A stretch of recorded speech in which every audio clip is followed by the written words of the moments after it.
नात खानी की जाती है, इबादत है, शरीयत की हदूद के अंदर हो, आप सल्लल्लाहु अलैहि वसल्लम के मर्तबे और मकाम को अफजल मखलूक रहकर बयान किया जाए, ना कि माबूदियत और खालिकियत के दर्जे पर ले जाके।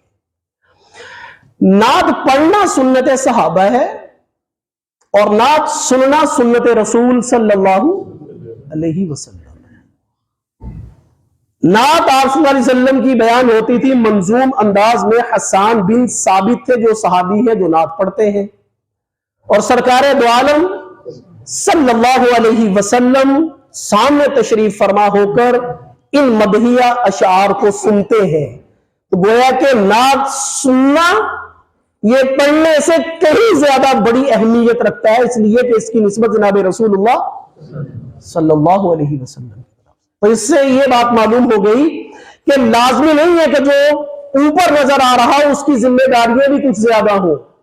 मर्तबे और मकाम में सरकार दो आलम सल्लल्लाहु अलैहि वसल्लम सारी कायनात में बाद खुदा बुजुर्ग हुई। किस्सा मुख्तसर, कोई और शख्सियत नहीं से अल्लाह तबारक व तआला की जात के बाद।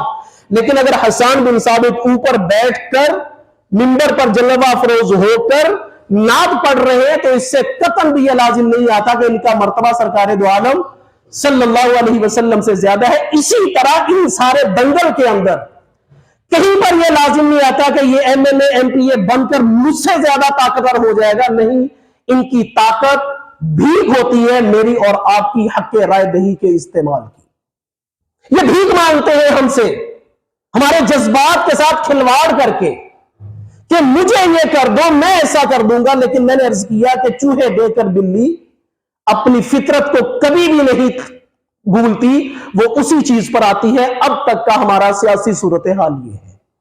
और कतन ये ना समझे कि वोट कोई दुनियावी खेल है, इलेक्शन हो जाना, वोट डाल देना, इसके बाद का सारा निजाम ये कोई दुनियावी खेल है, कोई दुनियावी खेल नहीं है। इसके साथ हमारे दीन की, हमारे कुरान की, हमारी हदीस की तालीमात पूरी की पूरी मौजूद है कि ये सिर्फ इस चीज की किस्सा कहानी नहीं है कि जिसको दिल चाहे जहां पर चाहे उसको वो कर दिया जाए। इज्तिहाद के बारे में उसूल ये है, अगर कोई आदमी अपनी पूरी समझ, पूरी सोच विचार के बाद कोई फैसला कर ले तब वो गलत भी हो जाए तो सोचो विचार के बाद फिर भी अल्लाह ताला इसको एक अजर अता फरमाएगी।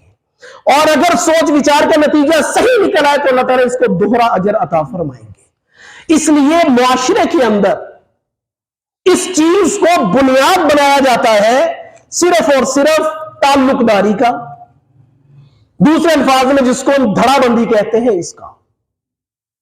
मैं बिल्कुल ये नहीं कहता कि कौन किसको वोट कास्ट करे किसको ना करे, लेकिन दो चीजें जिस जमात जिस फर्द के अंदर हो ये हमारे इस वक्त की जरूरत है। नंबर एक, अल्लाह और उसके रसूल की दीन की सरबुलंदी। नंबर दो, इस वतन की खैर खाही और इसके वसाइल का सही इस्तेमाल। जवाब बड़ा सीधा सा है कि मुफ्ती साहब ये तो कहीं पे भी नहीं है, और यही जवाब है। अभी तक तो कहीं पर नहीं है कि अल्लाह और उसके रसूल की दीन की सरबुलंदी इस सरजमीन पर हुई हो जिसका मकसद ही ला इलाहा इल्लल्लाह था। और यह भी ऐसा नहीं आज तक हुआ कि इस वतन की सरजमीन के वसाइल में बहुत बेहतरी आ गई हो इस सारे निजाम से, तो फिर क्या करे? तो वोट कास्ट ना करना भी एक जुर्म है, मिली जुर्म भी है, शरई जुर्म भी है कि अगर मैं किसी के लिए अच्छा तसव्वुर रखकर वोट कास्ट नहीं करता तो बुरा आदमी एक स्टेप तो ऑटोमेटिकली आगे चला गया। मैं चाहे उसको जितना मर्जी बेहतर उन्वान दे लूं कि मुझे कोई मुफ्ती नहीं नजर आता, मुझे कोई आलिम नहीं नजर आता, मुझे कोई दयानतदार नहीं नजर आता, मेरे ये खुशनुमा डायलॉग मेरे इस उज़र की कभी भी तदारुक और इसका कभी भी दिफा पूरा नहीं कर सकेंगे। वोट बहरहाल कास्ट करना यह मिली और अखलाकी और शरई जिम्मेदारी है। अब ऐसा है कि कोई भी नहीं है तो फिर क्या करें? तो फिर तो यही है कि वोट ना डालें, नहीं वोट डालेंगे। ऐसे मामलात के अंदर फुकाहा का एक उसूल है कि आप कम मुसीबत को इख्तियार करें। मुसीबतें दो हैं, इन दो मुसीबतों में आपने हल्की मुसीबत की तरफ जाना है। परेशानियां दो हैं, इसको सादा सा आप यूं समझ लें कि आप बड़ी अच्छी बस सर्विस के अंदर सफर करने के आदी हैं, लेकिन उस दिन वो सर्विस आपको अवेलेबल नहीं है, तो क्या करेंगे? अपने मकसद को छोड़ देंगे। जो हमने जाना था سفر کرنا تھا، صرف ایک گاڑی میری پسند کی نہیں ملی، تو ہم اپنے مقصد کو نہیں چھوڑیں گے، پھر ہم یہ دیکھیں گے کہ باقی جو سروسز ہے ان میں سے بہتر سروس کس کی ہے. بس اسی چیز کا نام ووٹ ہے، اسی چیز کا نام انتخابات ہے، اسی چیز کا نام الیکشنز ہے کہ میری پسند یا ناپسند کا فیصلہ، یہ کوئی موت اور زندگی کا کھیل نہیں ہے.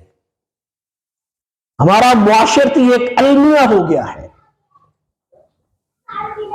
سیاسیات اخلاقیات سے بالکل عاری ہو کر اس وقت میں اور آپ اس المیہ کا شکار ہیں.